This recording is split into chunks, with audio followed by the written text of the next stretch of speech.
Hi guys, words matter. Sometimes they should and sometimes they shouldn't. But when government departments and politicians are using words, it's important that they use the correct terms. Under the Conservatives, both ministers and even the Home Office itself incorrectly used the term illegal migration to describe a whole group of people, not excluding asylum seekers. Yvette Cooper, the new Home Secretary, it seems, has instructed her department to stop doing this and use the correct language instead. So when GB News and Carol Malone discussed this, they had a level-headed approach to it. Nah, of course not. They had a mini meltdown. Home Office, I'm not sure if you saw this, Carol, but... Just the rebrand. They've rebranded the term illegal migration, and I'm not sure if we've got an image of it, to irregular migration. So out with illegals, in with irregular. Irregular migration, that's a more sensible way to deal with it, isn't it? It's kind of what they're doing with everything to do with immigration at the moment. They're not actually solving the problem. They're actually trying to sweep it under the carpet. It is illegal migration, however you could. People coming across on the small boats are coming here illegally. It's not illegal to arrive in Britain and claim asylum no matter what way you arrive in Britain. I keep asking this question and nobody seems to have an answer for it. And I really wish journalists would ask this question of politicians as well. If it's illegal, what crime have they committed? And second, if you can identify a crime, can you also explain why the police have not arrested people for committing that crime? Because you can't say it's illegal if people have not committed a crime. Now, we still don't use the term illegal migration to describe people who have overstayed their visa. That's regarded as irregular migration. They're no longer documented, for example, non-documented migrants. But that's a separate issue. We're talking mainly about asylum seekers here. And asylum seekers have not broken any law. If somebody can identify a law that they have broken, please point it out. And then you can explain to me also why the police have not arrested people who have broken the law. Because generally, we want the police to arrest people who have broken the law. But there's two problems here. We can't seem to find any law that these people have broken, and there have been no arrests so far. The story. And what Yvette Cooper has been trying to do all week by announcing this business that they're going to give amnesty or asylum to between 70,000 and 120,000 illegal migrants. This is all just kind of trying to make it look like it's all lovely and it's all going well. It's not. It's sweeping the problem under the carpet for another day. You know, making 120,000 illegal migrants is actually against the illegal migration bill. And they're clearly trying to dismantle that so that anyone who comes here for whatever reason and however they come are going to be allowed to stay. No, they will not be allowed to stay. If they make an asylum claim and they're successful, they'll move on to refugee status. If they're unsuccessful, they'll likely be returned. They'll be deported. Why do you have a problem with that? Like, you're saying that anyone who arrives here will be allowed to stay. Well, that would mean that nobody will be deported. Nobody, absolutely nobody will be deported. So how can you claim that everyone will be allowed to stay? No one will be allowed to stay. They will have to be processed first, and then it will be decided if they have permission to stay. Not automatically allowed to stay.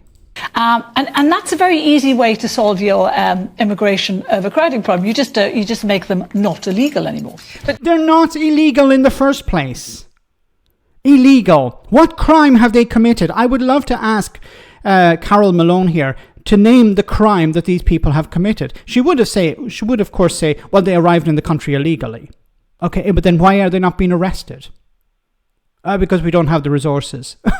But it's not, first of all, it's not illegal to claim asylum, to arrive in Britain by whatever means, be it small boat, to make an asylum claim. That's not illegal. But Judita, language aside, there is a problem now, isn't there? We've got these 100,000 people who should have been deported to Rwanda. Now we don't have the Rwanda scheme. They're not going to be deported. 100,000 people couldn't be deported to Rwanda. Now, this is an ex-Tory MP. She knows that that's not true. The system, the Rwanda scheme, was capped, even though Tory ministers tried to say it wasn't. Rwanda said it's capped. We're not going to take hundreds of thousands of people. There was talk of maybe about 400 people per year, or maybe even 4,000 people per year. But at the end of the day, only 4 people went, and they were volunteers. So even if Rwanda was still going, we're still not talking about a significant number of people going there anyway. But it was deemed illegal by the UK Supreme Court. They said it's not, even though the government tried to avoid that, but you're not talking about hundreds of thousands or even 100,000 people going to Rwanda. That's just basically a lie. Is the Labour Party meant to do about this? I actually think that what the Labour Party is setting about to do is the only way to do it. And what I mean by that is you've got to govern the politics of perception as well as practicality. Take the sting out of the conversation, because it has gone from alienating who you see as migrants to actually loathing them now or feeling violent towards them. You've got to change the language of discourse in order to bring it to a point where you can be practical in your approach. What I've said before. I don't understand that. What do you mean by that? How is that going to stop numbers? To haggle over calling it illegal to calling it irregular, that's just approaching the conversation with a bit more of a tempered attitude. But no, it's not about temperance. It's about reality. The term illegal migrant is completely wrong in this context. It's completely wrong. And I keep asking this question. I'm sorry to be a broken record, but if the people, if they have done something wrong, why are they not in prison? If they have broken the law, please point to us the law that they have broken.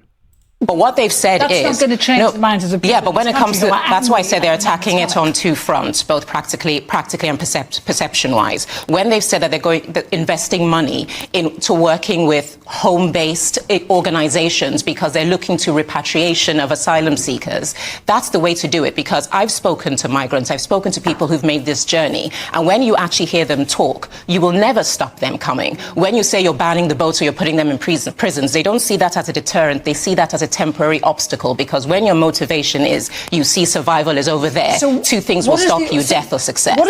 Exactly. Well said.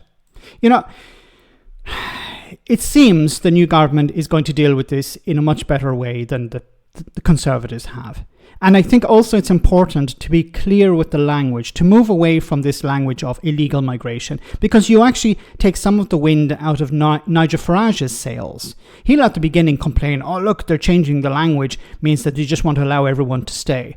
But if you change the narrative, if you force, not even in a sense, through coercion, but if you convince the media to stop using the term illegal migration, which is the wrong term, and instead irregular, or start calling them what most of them are, asylum seekers in this context, then you'll change the narrative. You'll change the way people think. You'll change people's attitude to this. Because the Tories and their friends in the media have for so long been allowed just to say, these people are illegal migrants, they have broken some law that we can't define, and they are basically criminals breaking into the country, as Robert Jenrick said recently. And this creates a mindset that people want, well, we need to crack down on this. This is a massive problem. We need to forget about the cost of living crisis. We need to stop thinking about the NHS and focus on this instead. When in reality, this is not a serious issue. The serious issue that the Conservatives in particular, and Reform UK as well, are trying to push.